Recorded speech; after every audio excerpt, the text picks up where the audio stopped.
program belajar dari rumah di TVRI hari ini untuk kelas SMP membahas tentang fenomena alam hujan es. Pada bulan Juni lalu, Komplek Candi Arjuna di dataran tinggi Dieng kembali dihujani embun es. Hujan biasanya turun dalam bentuk air, tapi Indonesia pernah beberapa kali mengalami fenomena hujan yang disertai dengan es.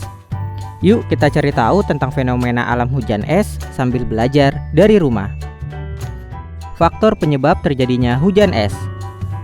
Hujan biasanya terjadi saat titik-titik es yang ada di awan mencair dan turun ke bumi dalam bentuk air. Sementara saat hujan es, titik-titik es di awan tidak sempat mencair sehingga masih berbentuk butiran es saat jatuh ke bumi. Hal ini terjadi karena gumpalan-gumpalan es di dalam awan sudah melewati titik beku. Gumpalan es ini semakin lama akan semakin besar dan berat sehingga jatuh ke bumi masih dalam bentuk es.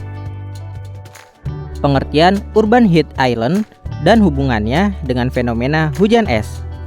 Kepadatan penduduk dan kegiatan ekonomi akan menghasilkan akumulasi panas di sebuah kota.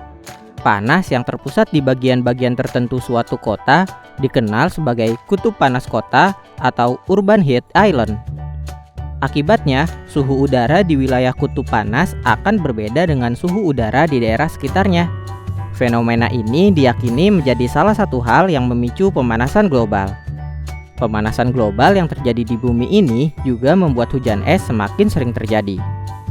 Upaya yang bisa dilakukan untuk mencegah terjadinya fenomena hujan es.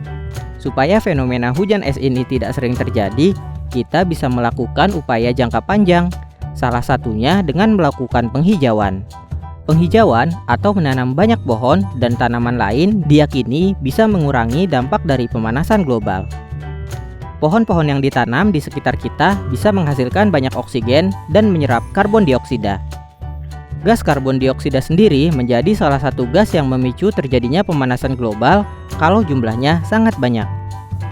Maka itu, pohon dan tanaman akan membantu mengurangi gas karbon dioksida.